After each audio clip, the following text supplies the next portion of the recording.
안녕하세요. 저는 푸릇푸릇한 30살에 결혼이라는 걸 해서 잘 살고 있던 지금은 40대의 여성입니다.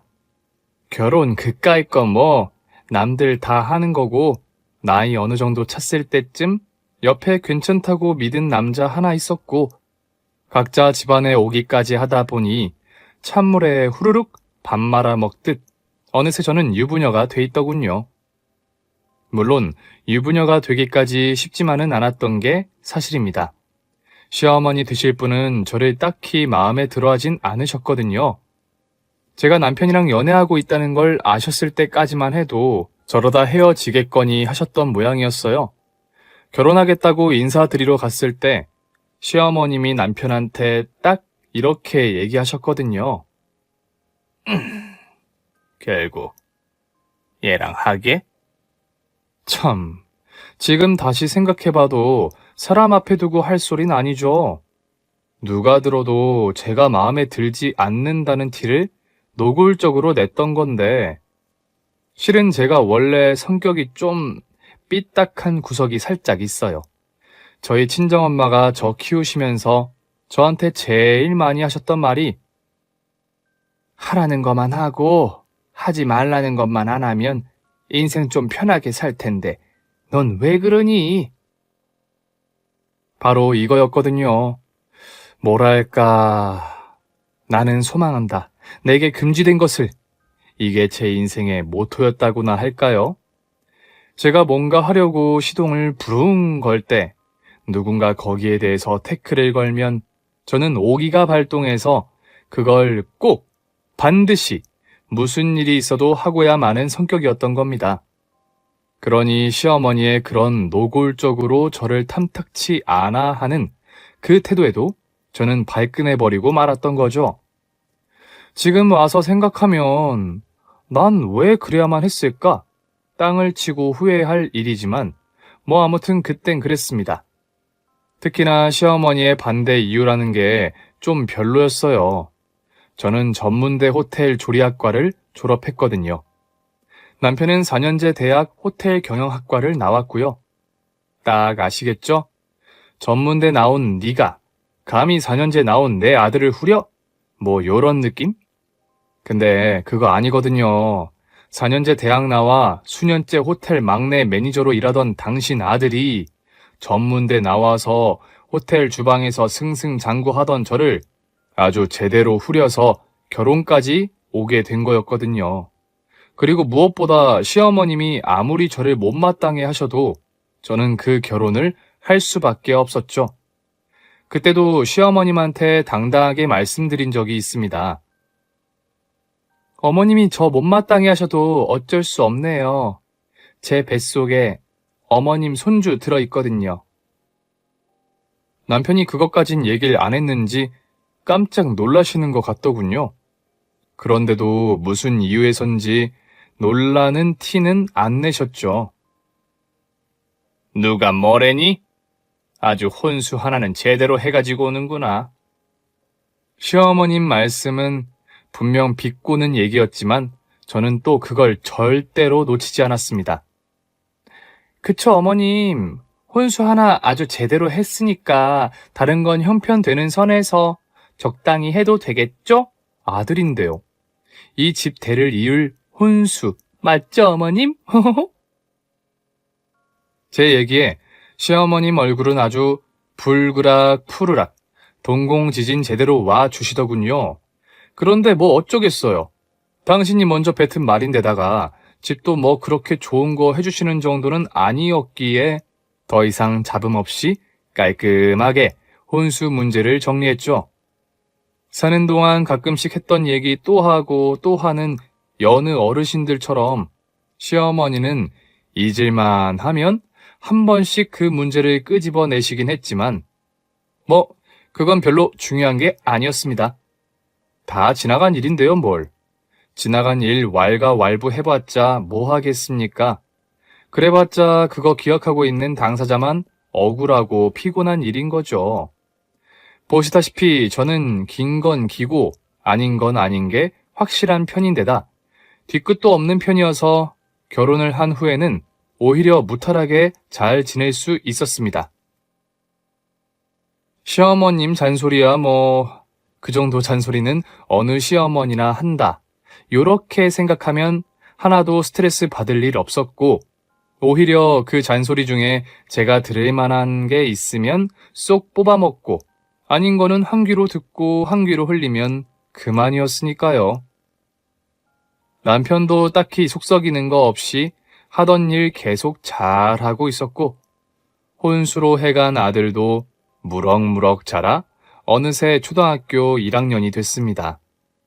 원래 저도 호텔 주방 일을 계속 했었는데요. 아이가 초등학교 들어가면서부터는 제가 곁에 있는 게 좋겠다는 생각으로 남편과 합의하에 저는 휴직을 하게 됐습니다. 그런데 그게 화근이었네요. 제가 휴직하고 아들의 뒷바라지와 살림에만 전념한 지 6개월쯤 됐을 때 같은 호텔에 근무했던 친한 동생에게 연락이 왔습니다. 마침 저희 동네 근처에 와 있다기에 아이가 학교 간 사이 잠깐 차라도 한 잔 마실 겸 만나기로 했죠.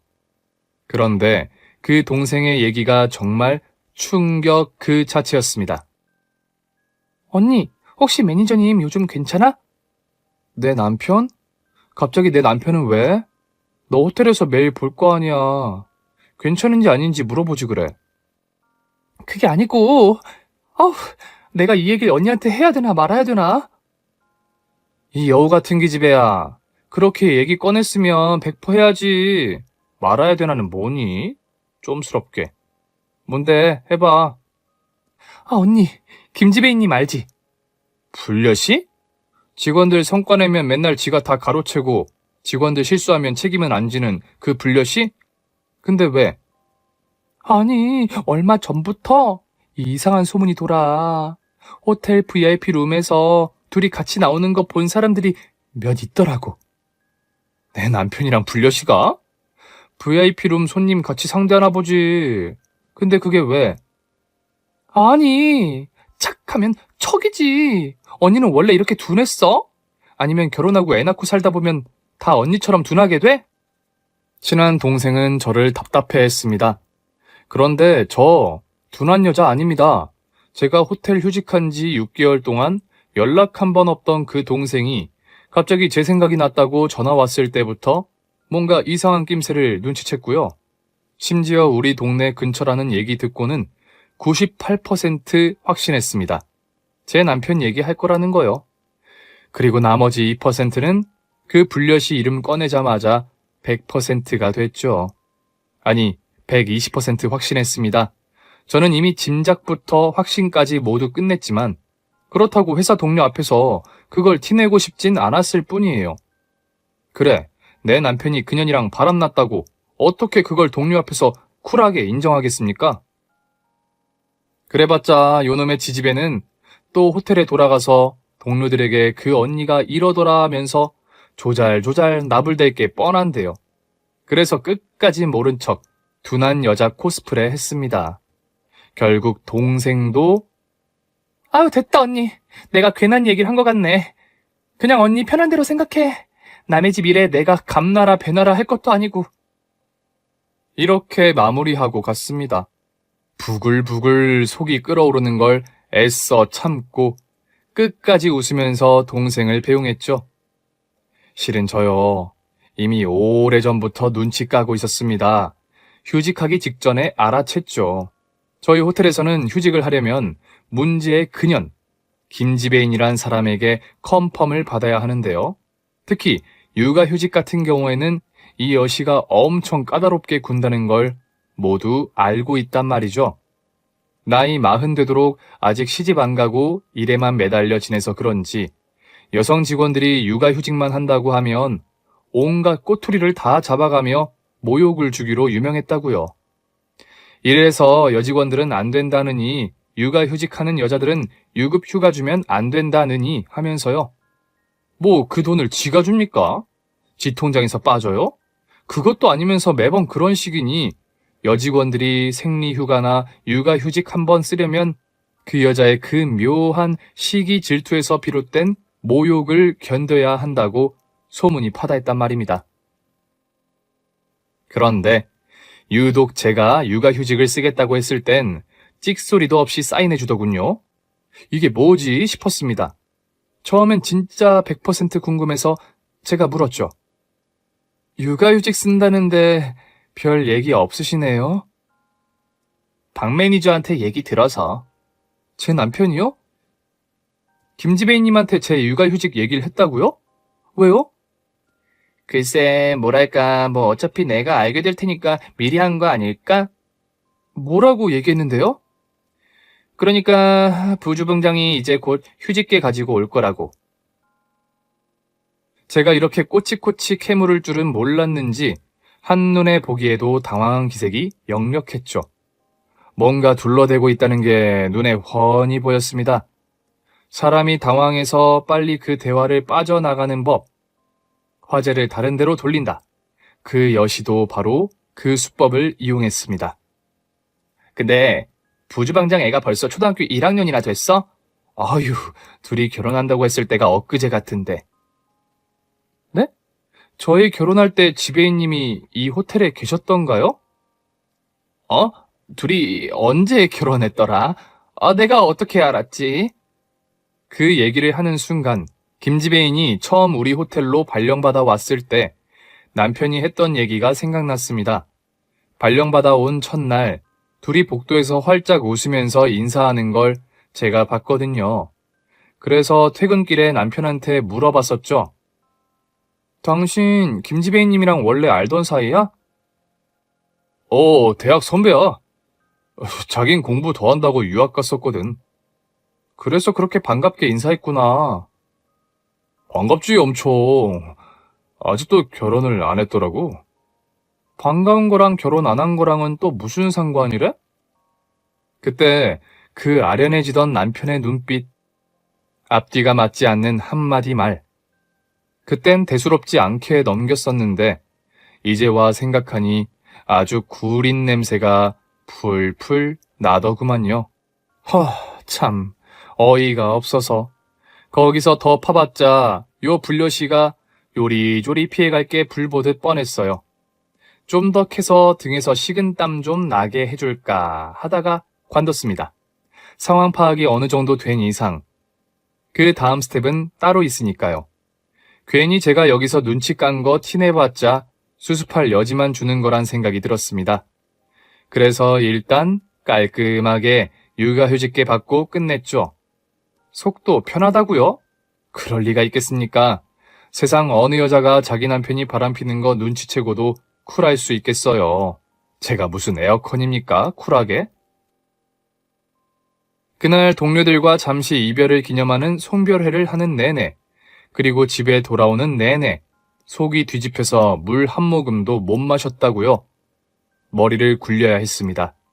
남편한테 이 사실을 어떻게 얘기할지, 또 만약 내가 오늘 일을 계기로 추측하고 있는 일이 사실로 밝혀졌을 때와 그냥 추측일 뿐일 때 나는 어떻게 행동하고 말해야 하는지 계속해서 시뮬레이션을 돌려봐야 했죠.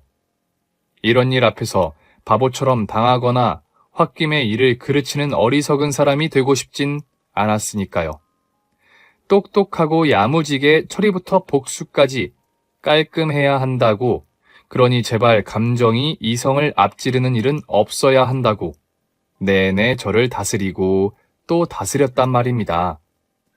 아이가 없었다면 모를까, 저는 이제 아이의 인생까지 책임져야 하는 엄마이기도 했으니까요. 제 기분 내키는 대로 한 건 결혼하고 아이를 낳는 것까지만 허용되는 거지, 제 아이의 남은 인생이 저의 잘못된 판단 때문에 방향 전환을 하게 된다면 죽을 때까지 저 자신을 용서할 수 없을 테니까요. 그래서 일단 그날 집에 들어온 남편의 반응부터 살폈죠. 아무 말도 제가 먼저 꺼내지 않았습니다. 뭔가 꺼림직한지 남편은 저녁 내내 제 눈치만 보더군요. 당신 기분이 별로 안 좋아? 휴직계 낸 것 때문에? 표정이 왜 그렇게 어두워? 내 표정이? 아닌데. 나 지금 미역국이 너무 맛있게 끓여져서 행복해 죽겠는데. 안 그래? 당신은 안 맛있어? 너무 짠가? 좀 짜긴 짜다, 그치? 어? 아니, 괜찮아. 내 입맛에 딱 맞아. 남편은 계속 어리둥절해 하는 것 같았어요. 분명 제가 뭐라고 말을 꺼내야 자기도 뭔가 변명을 하든 이실직고를 하든 할 텐데, 제가 아무것도 모르는 것처럼 보이니 오히려 지 마음이 더 복잡했을 겁니다. 그것도 다 제 노림수라고요. 일단 안도하게 해야 했습니다. 그래야 평소처럼 행동할 거고, 그래야 제가 증거를 잡아도 잡을 수 있는 거죠. 제가 눈치챈 걸 알면 서로 조심할 텐데, 그럼 될 일도 안 되는 거죠. 물론 그 안에는 아닐지도 모른다, 아니었으면 좋겠다는 일말의 바람도 담겨 있었습니다. 제가 증거를 잡아낼 일이 일어나지 않기를 바랬던 거죠. 하지만 제 희망은 그날 바로 무참히 깨져버렸습니다. 그런 우연 같은 일은 드라마나 영화에서나 일어나는 일인 줄만 알았는데, 그런 장면들이 막장 드라마에서 많이 나오는 이유가 다 있더군요. 워낙 흔하게 일어나는 일이라 사람들이 공감하니까 자주 나올 수밖에 없었던 겁니다. 그거 있잖아요, 왜? 남편이 샤워하러 들어갈 때 하필이면 매일 가지고 들어가던 휴대폰을 그날따라 가지고 들어가지 않고 침실 탁자 위에 올려둔다. 마침 침실에 뭐 가지러 부인이 들어간 순간 남편의 휴대폰에 메시지 알림이 울린다. 부인은 대수롭지 않게 남편의 휴대폰 액정을 쳐다본다. 여자의 이름 옆에 하트 표시가 그려져 있다. 부인은 이상한 낌새를 눈치채고 남편 휴대폰의 패턴을 자연스럽게 푼다. 그리고 남편에게 도착한 얼어 죽을 년의 메시지를 본다. 자기야, 별일 없어? 괜찮은 거야? 연락이 없으니까 더 불안하다. 자기 부인이 혹시 휴대폰 뺏어갔어? 이거 보는 대로 연락해줘. 안 자고 기다리고 있을게. 두둥. 저요, 원래 남편 휴대폰 같은 거 보고 그런 여자 아닙니다. 그런데 이 상황에서 여러분 같으면 보겠어요, 안 보겠어요? 당연히 차례대로 열어봤죠. 첫 번째, 통화 목록. 주로 제가 깊이 잠든 새벽 한두 시에 통화 횟수가 많더군요. 새벽 4시? 이건 야근한다고 집에 안 쳐들어오고 두 년놈이 어디 모텔이라도 갔다가 헤어지고는 집에 잘 들어갔냐고 전화한 거겠죠. 두 번째, 까톡 메시지. 모지리 같은 놈, 비밀 채팅이라도 할 것이지. 온갖 하트가 난무하는 문자창을 그대로 두다니. 제 남편이지만 한심하더군요. 세 번째, 사진 보관함. 여긴 너무 더러워서 말하고 싶지 않습니다. 네 번째, 카드 사용 이하. 생략할게요. 남편이 욕실에서 나오기 전에 저는 남편의 휴대폰에 있던 그 여자와의 증거를 모조리 제 휴대폰으로 전송해두고 아무 일도 없었던 것처럼 태연하게 행동했습니다. 심장은 벌렁벌렁 당장이라도 튀어나올 것 같았고, 이 집구석 천장 아래서 남편이랑 한 입을 덮고 잘 생각하니 구역질이 나서 아들이고 뭐고 뛰쳐나가고 싶었지만 그래선 안 되죠. 혹시라도 여러분도 그러시면 안 됩니다. 나만 손해예요? 뻔하잖아요. 물론 이런 일이 일어나면 안 되는 거고요.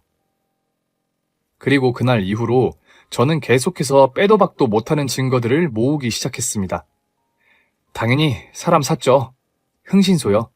입에 담기도 싫은 그 인간들의 불륜 행각은 흥신소 직원에게 맡겨두고 저는 제가 하던 일에만 더 전념했습니다. 살림하는 일, 아이를 돌보는 일이요. 엄마가 평소랑 조금이라도 다르면 아이는 그 낌새를 기가 막히게 알아차리잖아요. 그런 느낌조차 주고 싶지 않아서 정말 평소처럼 행동하려고 애를 썼습니다.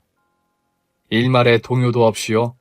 저는 아이를 위해서 그랬던 건데 오히려 그 년놈들한테 좋은 일 한 거죠 뭐. 제가 아무것도 모르는 줄 알고 신이 나서 더 들러붙고 난리도 아니었으니까요. 흥신소 직원의 실적은 차곡차곡 쌓여갔습니다. 제 분노와 울분, 배신감과 복수심도 그만큼 쌓여갔죠. 그런데 기가 막힌 일이 일어났습니다. 제가 아무런 반응을 보이지 않으니까 똥줄이 탔는지 김지배인이 저를 찾아왔더군요. 일단 무덤덤하게 만났습니다. 하지만 제가 덤덤하면 뭐합니까? 뭘 잘했다고 대놓고 잘난 척이더군요. 만나서도 제가 아무 말 안 하고 그냥 안부만 묻고 아무렇지 않게 대하니까 자기가 먼저 묻더군요. 부주방장, 너 다 알지? 올 것이 왔다 싶었습니다. 저도 당당하게 얘기했죠. 알면요? 뭐 어쩔 건데요? 아는데 지금 이러고 있는 거야? 아무렇지도 않게? 너 대단하다 진짜. 그럼 뭐 내가 울고불고 하면서 제발 헤어져 달라고 빌어요? 아니면 머리채라도 쥐어 뜯어드려요? 그것도 아니면 뭐 여기 이 물컵이라도 정수리에 부어드릴까? 시원하게 그냥? 본론만 얘기하자. 너 그냥 영수 씨랑 헤어져. 근데 왜 반말이야? 원래 우리가 말 까는 사이였던가? 그게 지금 중요하니? 영수 씨랑 헤어지라고. 고작 여기까지 찾아와서 한다는 소리 좀 봐라. 씨알도 안 먹힐 얘기를. 그럼 남편이 나랑 바람피는 사이라는 거 알고도 괜찮다는 거야? 너는 내 남편이 부인도 있고 애까지 있는 거 알고도 아랫도리 비벼놓고 그건 뭐 괜찮고? 무슨 말을 그렇게 더럽게 하니, 수준하고는? 저기 옆 테이블 사람한테 좀 물어보고 싶네. 누가 들어온지. 나 집에다 영수씨 결혼할 남자라고 소개했어. 네가 이혼을 해야 내가 당당하게 결혼을 할 거 아니야. 그러니까 지금 네 말은 네가 당당하지 않다는 뜻이네. 그걸 아는 사람이 뭐 이렇게 당당해. 우리 부모님은 이미 날짜까지 다 잡아놓고 진행하고 있다고. 와, 얘기하는 내내 진짜 머리채 쥐어잡고 싶은 적이 한두 번이 아니었습니다. 그러니까 지금 그년 얘기는 이미 제 남편이란 작자가 그 집에 결혼할 남자라고 인사까지 갔다는 거잖아요? 그것도 총각행세 해가면서요? 아예 저랑 갈라설 생각이었던 거죠. 오장육부가 다 튀어나올 것처럼 역겨웠지만 꾹 참았습니다. 끝까지 저도 도도하게 굴었어요. 그렇지 않을 이유도 없었죠. 누가 봐도 제가 꿀릴 게 전혀 없는 상황이잖아요. 네 생각 잘 들었다. 내 생각도 좀 얘기할까? 니들이 일주일에 3번씩 모텔을 쳐가든 야한 동영상을 둘이 찍어서 휴대폰에 간직하든 말든 내 알 바 아니고 넌 그냥 세컨드로 살아. 이게 내 생각이야. 할 말 다 했지? 나도 할 말 했으니까 안녕. 커피숍을 나오고 나서야 다리가 후들후들 떨려 주저앉을 것 같더군요. 이 망할 것이 지가 뭘 잘했다고 여기까지 찾아와서 이혼하라 말합니까? 주제 넘게요. 그리고 그날 밤 드디어 이 그지 같은 종자와 마주 앉았습니다. 이젠 숨길 필요가 없었죠. 이미 지도 다 들어서 알고 있을 게 뻔하니까요. 김지배인님이 뭐래? 김지배인님이 왜? 넌 왜 발뺌을 하냐? 새삼스럽게. 내가 우습구나 너. 제가 이미 다 알고 있는 것 같으니 그제야 남편도 본색을 드러냈습니다. 너 언제부터 알았어? 글쎄, 너랑 결혼하기 전부터? 웃기지 마. 그전엔 선배랑 만난 적 없거든? 선배 다시 우리 호텔 오기 전에는 너랑 결혼한다고 메일 보낸 게 전부야. 그땐 진짜 이런 사이 아니었다고. 야, 바람을 피려면 머리라도 좋든가. 이렇게 그냥 슬쩍 떠보는 거에 그렇게 홀라당 넘어오면 내가 재미없잖아? 좀 잔머리도 좀 굴리고 해야 내가 지켜보는 재미라도 있지. 뭐야, 너 지금 나 떠본 거야? 그럼 몰랐다는 거야? 내가 언제부터 알았는지가 이 문제의 핵심은 아닌데. 넌 왜 그게 궁금하니? 주제 파악이 안 되니? 그럼 너 어떻게 할 건데? 그것도 뭐 옳은 질문은 아니다만 그게 궁금하면 대답은 해줄게.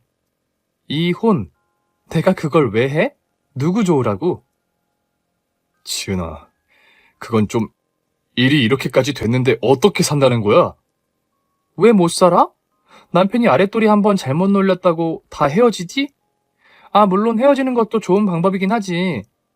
그런데 나는 그 방법을 안 택하겠다고. 나는 우리 가정을 지킬 거야. 그건 안 돼. 그러지 말자, 지은아. 왜 안 되는데? 아, 너 그 집에 총각이라고 인사해서? 곧 결혼해야 돼서? 그걸 다 아는데 나보고 순순히 도장 찍으라고? 그러지 말자, 영수야. 그리고 앞으로 내 이름 부르지 말자, 영수야. 알았니?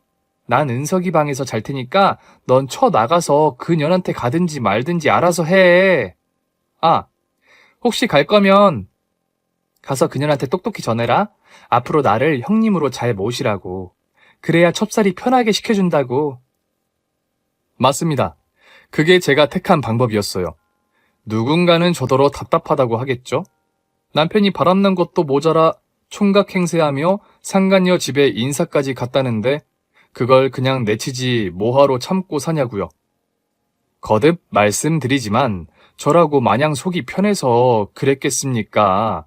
근데 그 인간들이 그 정도까지 진도를 뺐다는 건 그 시간 동안 저 따위는 안중에도 없었다는 거잖아요. 제가 당연히 이혼해 줄 거라고 생각했다는 거잖아요. 무시하고 우습게 여겼다는 거잖아요. 그런데 제가 그대로 해주는 게 맞을까요? 네, 저는 더러워서 못 살겠으니까 빠져드릴게요. 니들은 행복하게 오래오래 잘 사세요. 이게 맞다고요?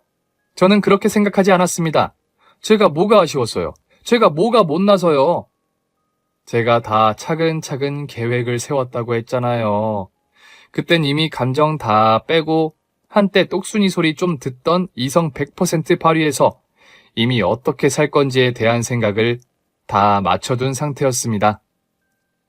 물론 제가 깜빡하고 미처 신경 쓰지 못한 한 가지 복병이 더 있긴 했어요. 시어머님이요. 그 사실을 시어머님이 집에 오고 나서야 깨닫고 아차 싶었네요.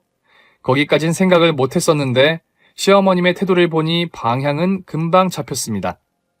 어렵지도 않았죠. 시어머님도 이미 지 아들이 밖에서 무슨 짓거리를 하고 다니는지 다 알고 계셨어요. 근데 이 양반도 어이가 없는 것이요. 아니 왜 지들이 잘못해놓고 다 저한테 당당한 거죠? 시어머님도 마찬가지였습니다. 인석이미 너 영수랑 이제 그만 살아라. 우리 영수 학벌 좋고 집안 좋은 여자랑 재혼한단다. 어머님 말씀 참 웃기게 하시네요. 재혼은 이혼을 하고 나서 하는 거죠. 이혼도 안 하고 재혼하면 그건 범죄예요. 물론 지금 하고 있는 것도 법적으론 문제 없다고들 하지만 도의적으로 인간이 할 짓은 아닌 거긴 하지만요. 그러니까 이혼 도장 찍으란 얘기야. 난 더 이상 널 며느리라고 생각 안 한다. 협박을 하시려면 제대로 하시던가요. 처음 결혼할 때부터 어머니 저 별로 안 좋아하셨잖아요. 은석이 때문에 어쩔 수 없이 받아주신 거 제가 모르나요? 그래도 지금껏 아무 탈 없이 살았는데 이제 와서 제가 왜 이혼을 하겠어요? 어머님이 저 며느리로 생각 안 하시는 것 때문에요? 그게 무서워서요? 그럼 어머님, 이건 어때요? 어머님이 저 며느리로 생각 안 하시면 은석이도 어머님 손주 아니게 되는데 그건 별로 안 무서우신가 봐요. 은석이 얘기가 나와서 말인데 이혼하면 애는 우리가 키울 테니 그리 알고. 지금이 무슨 옛날 고려적인가요? 우기면 다 되는 세상 아니에요, 어머님. 어머님 시대야 남편이 바람 피우면 그것도 여자 잘못이라고 기죽어 살고 그랬는지 몰라도 지금은 아니에요. 아휴, 저녁 시간 다 됐네. 식사하시고 가실 거예요? 저 은석이 학원에 데리러 갔다가 같이 저녁 먹고 들어올 건데 같이 가실래요? 됐다. 내가 지금 밥이 목구멍으로 넘어갈 거라고 생각하니? 이럴 때일수록 먹고 힘내셔야죠. 그럼 식사는 댁에 가셔서 하실 거죠?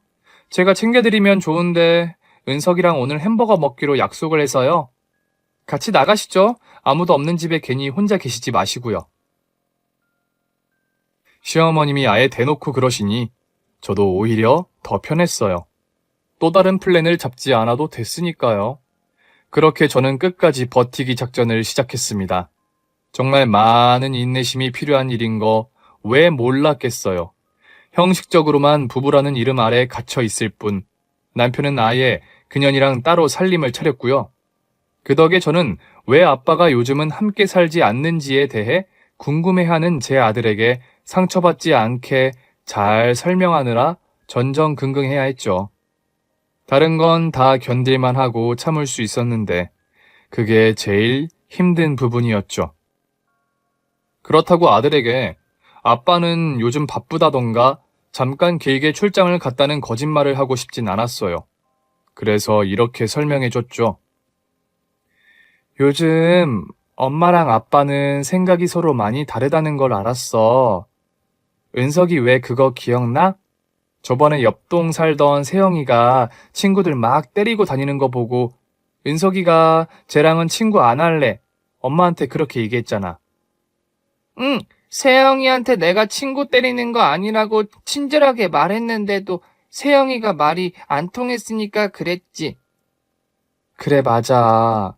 엄마랑 아빠는 말이 잘 통하는 사람이어서 결혼을 하고 이렇게 사랑스러운 은석이를 낳았는데 지금은 많이 달라졌어. 그래서 엄마랑 아빠도 지금은 같이 안 사는 거야. 은석이가 그때 세영이랑 친구 안 한 것처럼. 근데 세영이가 이제는 친구 안 때려서 이제는 다시 친구인데. 그럼 엄마랑 아빠도 마찬가지야. 만약에 다시 말이 잘 통하게 되면 그땐 또 같이 살 수 있을지도 몰라. 은석이랑 세영이처럼. 아이들에게 어른들의 상황을 이해하라고 하는 것처럼 바보 같은 게 또 어디 있겠습니까마는 그래야 했어요. 다행히 아들은 물론 어떤 상황인지 전부 알 순 없었겠지만 지금은 엄마랑 아빠가 같이 살 수 없다는 걸 받아들이는 것 같았어요. 그 년놈들이 아예 방을 얻고 살림을 차리게 된 건 그야말로 저 보란 듯이었습니다. 우리가 이렇게 해도 네가 이혼을 안 해줄 건지 두고 보자 말하자면 이런 거였죠. 그런데 오히려 잘 됐다고 생각했어요. 꼴 보기 싫은 얼굴 안 봐도 되니까요. 대신 저는 조건을 내걸었습니다. 여전히 도장 안 찍어준다는 생각엔 변함없어. 그거 해주려고 보자고 했다고 생각하면 너무 착각이니까 행여 그런 꿈도 꾸지 말고. 근데 니들이 무슨 짓거리를 하건 그건 상관 안 해. 살림? 차리든지 말든지 나랑 무슨 상관이야? 근데 우리 은석이는 아니지. 너 은석이한테 일말의 죄책감, 아니 책임감이라도 있으면 은석이 지금까지 해오던 거 하나라도 못하게 되는 일 없이 생활비랑 양육비 내놔. 300. 많이 양보했다 내가? 야, 내가 한 달 월급이 얼만데 300을 달래? 은석이 피아노, 태권도, 미술, 수학학원 보내지 마? 그거 은석이가 얼마나 좋아하는데 그걸 안 보내면 어떡하냐? 최소한의 비용 산정한 거야. 너 그거 못 주겠다고 하면 월급도 못 받게 하는 수가 있어? 왜 애 키우는 걸 가지고 협박을 하고 그래? 뭘 어쩌려는 건데? 니들 둘이 어디서 뭔 짓거리 하고 다녔는지 그거 내가 다 가지고 있어 증거. 그거 뿌리지 뭐. 난 손해볼 게 없는데 니들은 아닐걸? 그때까지 제가 대체 무슨 소리를 하려고 두 모자를 이렇게 불렀나 가만히 지켜보던 시어머님이 보다 못해 한 소리 하시더군요. 내가 듣자 하니까 도저히 안 되겠다. 너 지금 그걸 말이라고 하니? 그냥 이혼 도장을 찍으면 서로 일이 쉬울 걸 가지고. 뭘 이렇게 일을 복잡하게 만들어? 어머님 아들한테 뭐라고 하시는 건 상관없는데요. 왜 저한테 그런 얘기를 하세요? 옆집 아줌마가 어머님한테 그런 소리 하면 어머님은 괜찮으세요? 뭐야? 나더러 지금 옆집 아줌마보다도 못하다는 얘기냐? 어머님이 그러셨잖아요. 저 이제 더 이상 며느리로 생각 안 하신다고요.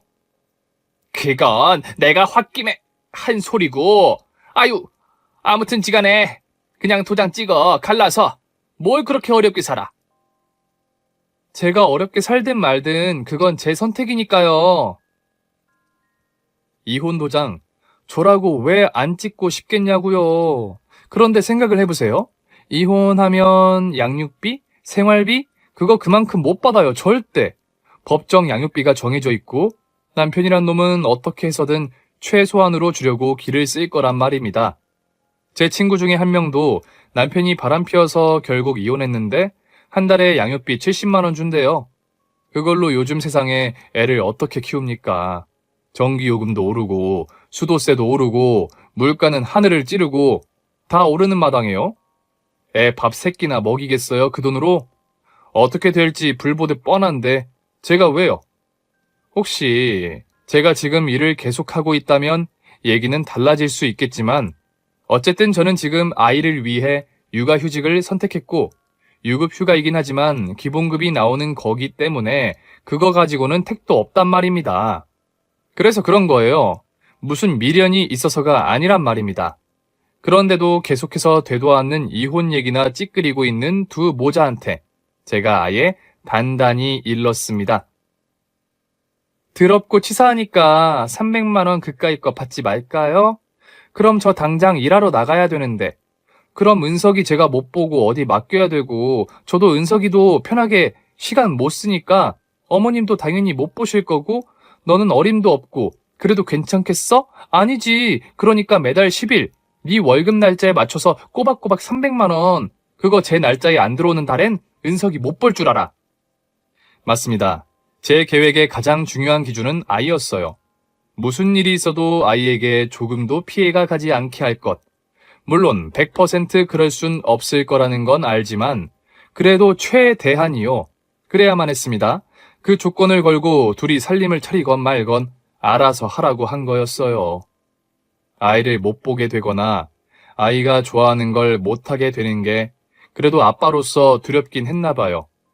하긴 워낙 자기 아들이라면 끔찍하게 예뻐하던 사람이었으니까요. 그런 사람이 어떻게 자기 아들을 두고 그런 짓거리를 저지르는지 저로선 이해할 수 없지만 아무튼요. 그건 시어머님도 마찬가지였습니다. 자기 손주 혹시라도 못 보게 될까봐 지 아들이 돈 보냈는지 안 보냈는지 저보다 더 꼬박꼬박 확인하시더라고요. 돈 안 보냈다고 하면 어쨌든 그 한 달간은 손주 얼굴 못 볼 테니까요.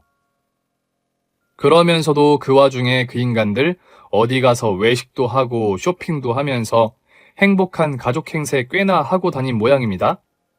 아들 학원에 데리러 갔다가 손주 데리러 오셨던 시어머님 교회 친구분을 만났는데 그분이 저한테 물으시더라고요. 은석애미야, 네 셰미랑 영수를 내가 지난 주말에 스타필드에서 마주쳤어. 거기서는 그냥 그런가 보다 인사만 하고 말았는데 생각해보니 좀 이상해야 말이지. 그때 같이 있던 여자는 너도 아는 애냐? 누구? 영수 사촌 누나야? 아, 권사님 보셨어요? 아유, 인간들 조심 좀 하지 그걸 들키냐? 들키다니? 뭘 잘못한 거야? 그 여자요. 영수 씨 첩이에요. 뭐? 첩? 내가 아는 그 첩? 아이고 세상에. 아이고 심장이야. 아 놀래라 얘. 이게 무슨 일이니 도대체? 지금 세상에 첩이 웬 말이야? 너는 어쩌고? 첩이 왜 첩이겠어요, 권사님. 본처가 버젓하게 있으니까 첩소리 듣는 거죠. 아유, 제가 잘못한 것도 아닌데 제가 다 부끄럽네요. 권사님, 혹시라도 저희 시어머님이 얘기하시기 전엔 먼저 아는 척하지 말아주세요.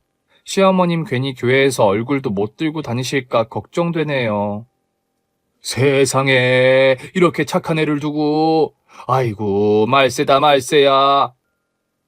제가 뭐 못할 얘기를 한 것도 아니고 팩트를 얘기한 것뿐이지만 실은 그 시어머니 친구라는 분 소문난 동네 스피커거든요. 그분이 알면 시어머님 다니시는 대형 교회 사람들 귀에 들어가는 건 시간 문제라고요. 아니나 다를까 그 주 일요일에 교회에서 무슨 얘기를 들었는지 시어머니가 득달같이 전화를 하셨더군요. 너 정권사한테 뭐라고 얘기를 한 거야? 애가 왜 그렇게 조심성이 없어? 할 얘기가 있고 안 할 얘기가 있지. 영수 첩들였다고 온 교회에 소문이 다 났잖니? 여러분, 정말 이상하지 않나요? 왜 이 인간들은 무슨 문제만 생기면 하나같이 다 제 잘못이라고 하는 거죠? 다른 죄인들도 그런가요? 아니면 이 집구석 인간들만 그런 건가요? 아무튼 저는 하도 어이가 없어서 화를 내려다가 또 그건 아닌 것 같아서 차분히 말씀을 드렸습니다. 저 어머님 며느리 아니라고 하셨죠? 그럼 어머님은 제 시어머님 아니신 거잖아요. 근데 왜 무슨 일 생길 때마다 저한테 전화하세요? 아무 사이도 아닌 사람한테 하실 말씀은 아닌 것 같아서요. 아, 은석이 간식 줄 시간이에요. 더 하실 말씀 없으시면 끊을게요. 그렇게 3년 가까이 끝내 도장 안 찍고 버텼습니다. 그 사이 남편이었던 작자는 잊을만 하면 한 번씩 찾아와서 쌩떼를 부렸죠. 왜겠어요? 도장 찍어달라고 그러는 거죠. 끝난 얘기 아닌가? 왜 자꾸 끄집어내? 드라마도 이렇게 질질 끌면 재미없어진다고 당신이 그랬던 것 같은데. 아니, 세진이가 자꾸 물어보잖아. 자꾸 물어보면 자꾸 설명해줘. 못 알아쳐먹는 모양인데? 그걸 몰라서 물어보겠니? 당장 남들 보는 눈도 있고 부모님도 계속 재촉하시고. 그 사정을 왜 내가 알아야 돼? 나는 돈만 따박따박 들어오면 되지. 니들한테 무슨 일 있는지 안 궁금해. 너 같으면 궁금하겠냐? 아우, 진짜 사람 괴롭히는 방법도 가지가지다. 맘 편하게 좀 살자, 그냥 각자. 돈 얘기 네가 먼저 꺼냈으니까 말인데. 그거 좀 깎으면 안 될까? 왜? 잘렸냐? 아니, 그건 아니고 세진이가. 니네 세진이 생각 나한테 전화로 왔니? 너 걔 대변인이야? 할 말 있으면 지가 하라 그래. 듣고 싶지도 않지만. 진짜 이 새끼는 사람 새끼도 아닌가 봐요. 제가 그렇게 말했다고 홀랑 그걸 또 그년한테 가서 그대로 얘기한 모양인지 며칠 후에 그년이 직접 찾아왔더라고요. 그 면상을 제가 너 그렇게 안 봤는데 진짜 독종이다. 네가 나를 어떻게 봤는지 서로 피곤하니까 본론만 얘기하자. 서로 피곤하면 오질 말았어야지. 이왕 왔으니까 뭔데 하고 싶은 말이? 이제 그만 도장 찍어. 이 정도 버텼으면 박수 받을만 해. 박수 쳐줄게. 멋지다, 최지은. 그리고 박수 칠 때 떠나라 좀. 왜? 결혼도 안 하고 둘이 붙어 다니니까 주변 사람들이 수군대지? 잘 안 해. 그래. 내가 앓는 소리를 해야 네가 속이 좀 시원할 건가 본데 그럼 내가 해줄게. 네가 원하는 그 앓는 소리. 네가 3년째 안 하고 있는 시댁살이. 그거 내가 열심히 커버해주고 있는 건 알지? 그런데도 니네 큰댁 가면 나는 대접도 못 받아. 첨년이라고. 그런데도 그 모욕 다 받아가며 꼬박꼬박 왜 가는 줄 알아? 결국엔 내가 너보다 더 인정받을 거니까. 한 동네 사람들이 부부냐고 물어도 떳떳하게 말도 못해. 뭐 아직 부부는 아니니까 굳이 말하지 않는 거라고 해두자. 그뿐인 줄 아니? 친구들 만나러 가도 맨날 둘이 언제 결혼할 거냐고 묻는 통에 그거 대답 피하느라 친구들도 못 만나. 호텔에선 둘이 눈도 못 마주쳐. 왜? 영수는 여전히 유부남이니까. 도대체 내가 왜 이렇게 굴욕적으로 살아야 되니? 그것도 너 때문에? 호텔 사람들도 이미 다 알고 있었을 텐데 뭘 굳이 아닌 척했대요, 힘들게? 그렇다고 맹세코 제가 뭘 어떻게 한 건 없어요. 대놓고 당당하게 같이 다니면서 물고 빨고 하는데 눈치 못 채는 게 바보죠. 아무튼요, 보자 하니까 누굴 보자기로 하는지 어따 대고 와서 하소연이래요? 이 인간들이 하는 짓이 갈수록 태산이라 저도 답답했습니다. 제가 그렇게 친절하게 설명을 해줬는데 무려 3년 동안 아직도 이해를 못하고 있었으니까요. 그래서 저도 다시 한번 확실하게 얘기해줬죠. 나 때문 맞아. 왜냐하면 내가 본처고 너는 첩이니까. 첩한테 첩이라고 그러는데 뭐가 잘못됐니? 애초에 그 정도 손가락질 받을 거라는 예상도 못했으면 네가 병신이지. 거기까진 내가 책임질 일은 아닌 것 같고. 또 뭐가 불만인데? 인석이 양육비 그거 300만 원씩이나 매달 꼬박꼬박. 그게 벌써 몇 년째인 줄 아니? 그거 다 합치면 얼마인지 알아? 이게 무슨 도둑년 심보야? 첩년이 감히 저한테 도둑년이라고 하시면 제가 섭하죠. 애아빠가 애한테 돈 쓰는 게 그렇게 아까우면 첩살이 관두든가. 지 아빠가 애 양육비 주는데 내가 왜 도둑년이지? 애아빠 뺏어간 첩년이 도둑년이면 모를까? 이게 근데 어디서 말끝마다 첩한테 첩이라고 하는데 첩이라고 하지 말라고 하시면 그럼 첩한테 뭐라고 불러드려야 할까요, 첩님? 아주 약을 바짝바짝 올려줬더니 씩씩대다가 지가 먼저 가버리더라고요. 그런데요, 이제 이 지겨운 싸움도 드디어 끝났습니다. 제 플랜은 딱 3년이었거든요. 결혼 생활 10년 채우기, 정확히는 이혼 서류에 도장 찍기까지 조금 더 걸렸으니 10년하고 한 달이었네요. 그래야 재산 기여도가 인정돼서 절반이라도 받을 수 있다는 거 이미 법적으로 제가 꼼꼼히 검토해서 알고 있었거든요. 그거 못 참고 그때 홀랑 이혼해버렸으면 집도 절도 없이 이혼만 하고 위자료 달랑 코딱지만큼 받고 갈라서야 했을 겁니다. 그랬으면 저 혼자서 애를 무슨 수로 키우겠어요. 저 혼자 버는 돈으로는 분명 한계가 있는데요. 악착같이 버티면서 그동안 꼬박꼬박 받은 양육비는 애 이름으로 통장 만들어 다 저축해뒀어요. 일종의 비상금 같은 거죠. 어쩌면 어떤 분들은 고구마 100개 먹은 것처럼 답답해 하셨을지도 몰라요. 이런 제 속도 모르고 말이죠. 그래서 제가 여러 번 말씀드렸지 않습니까? 저도 다 계획이 있다고요. 그리고 이제 와서 말씀드리지만 저도 살짝 좋은 감정을 가지게 된 사람이 생겼습니다. 제 아들이 다니는 태권도장 선생님이세요. 제 아들을 워낙 예뻐해 주셔서 저도 몇 번 말을 섞고 하다가 가끔 커피도 마시고 그러면서 지냅니다. 물론 제 사정은 다 알고 있고요. 정확히 말씀드리자면 이혼 전까지는 사귀는 사이까지는 아니었습니다. 저도 법적으로 깨끗하지 못한 상태에서 시작하고 싶진 않았거든요. 그래도 저를 기다려준 덕에 도장 깔끔하게 찍고 나서는 조금 더 편하게 그리고 예쁘게 만나고 있습니다. 제 아들이랑도 같이요. 가끔은 저 머리 좀 식히라고 자기가 은석이 데리고 놀아줍니다. 그런 날은 혼자 나가서 책도 보고 이제 복직할 준비도 해야 하고요. 그 호텔에 어떻게 다시 복직하겠냐고요? 그 꼴을 어떻게 보겠냐고요? 그럴 일은 없을 겁니다. 그 년놈들 헤어졌대요. 아니 쌩 난리를 치면서 이혼해달라고 사람 들볶을 때는 언제고 조금만 더 기다리면 됐을걸. 그걸 못 기다리고 그년이 떠났대요. 이혼도 못하는 상병신이라고요. 그년이 헤어지자고 하니 등신 같은 모지리가 호텔 복도에서 붙잡고 싸우고 난리도 아니었답니다. 결국 둘의 비공식적인 관계가 공식적으로 들통나 업계에 소문 쫙 발도 못 붙이게 된 거죠. 후에 남편이 한번 찾아왔어요. 지은아, 나 은석이 아빠로 다시 시작하면 안 될까? 그래서 제가 그랬죠. 법정 양육비나 꼬박꼬박 보내. 더 보내면 땡큐고 그게 은석이 아빠로서 해야 되는 네 마지막 책임이야. 돈 안 들어오면 은석이 못 보는 거 알지? 어디서 택도 없는 소리를 한답니까? 하긴 또 모르죠. 그녀는 또 다른 남자랑 결혼을 하려고 했는데 이미 친구들 사이에서 소문이 다 퍼졌고 그 소문이 그 집까지 들어간 바람에 대차게 파혼당했다니까. 아쉬워서 둘이 또 만나거나 말거나 제 알 바 아니죠. 그 인간들을 버텨내던 3년이란 시간 내내 제 알 바 아니었던 것처럼요. 제가 알아야 할 건 딱 2가지뿐 아니겠습니까?